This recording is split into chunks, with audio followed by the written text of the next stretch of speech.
Nearly all of the images used in this video were generated by obsessively entering prompts of my own choosing into Dall-E Mini, the AI model that generates images from any prompt you can imagine. It can be accessed at the time of this recording at huggingface.co or crayon.com. See the links in the description if you want to know what it feels like to stare into the abyss while suffering from a terrible rash. And now, despair. Allow me to be histrionic for a moment. AI isn't going to kill us. It's going to do something worse. It's going to make us irrelevant. And irrelevance is worse than death.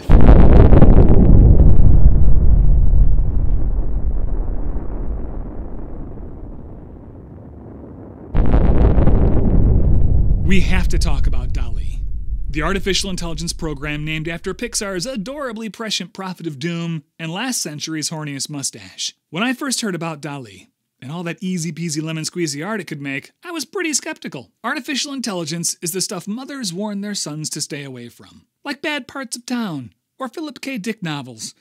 But there can't be much to fear if mom's afraid of it, right? At first glance, there seemed to be little harm or threat from the samples I came across floating out of the blue ether like mute buzz bombs of insignificance. Samples which displayed a somewhat elegiac tastelessness and very little else. And then, finally taking the advice of numerous lady friends, I thought a little harder about it. Had I tried Dall-E for myself? No. I thought some more. Hadn't James Elkins talked for 252 columned pages about visual inclusivity in the domain of images? Hadn't he gotten really excited about the possibility of notated ambiguity in the 256 by 256 pixel image of a Mandelbrot set? Well, he sure had. But then I thought super hard. Isn't Dall-E actually producing just add water thumbnail sketches based on articulated concepts that remove the need for human ingenuity and deaden the irreproducible brilliance of the act of sketching? Maybe. And then I fell into some rather deep pits of despair. And no horny mustaches, encouraging ex-lady friends, or terrified mothers could pull me out of them.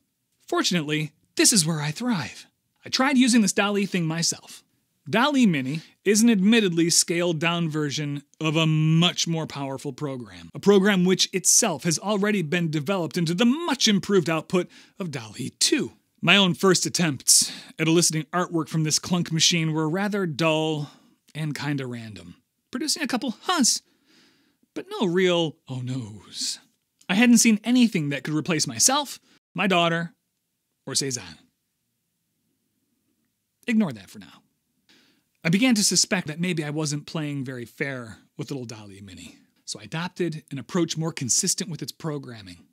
Since, as far as I could tell, the software was written to interpret and determine semantic meaning via words, phrases, syntax, etc., I organized my inputs.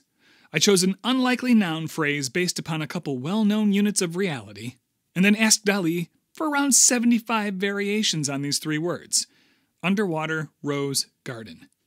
I felt fairly certain that in this multiverse, those three words strung together had occurred infrequently.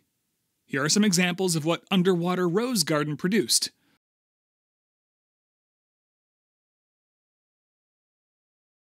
It worked. The resulting grids of 9 images usually contained at least one image that seemed useful, or interesting, or beautiful, or terrifying. And often there were many, many more. And the more I refined my inputs, the more specific I became, the more likely all, or nearly all of the results would be of interest to my human brain. Dall-E was showing a distressing amount of promise. In fact, even in this scaled-down version of the program, with all of its obvious limitations, the future manifested itself as something far worse than what my mother warned me of.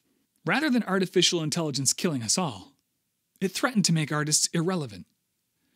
And how is irrelevance worse than death? Because we will remember a time when we mattered.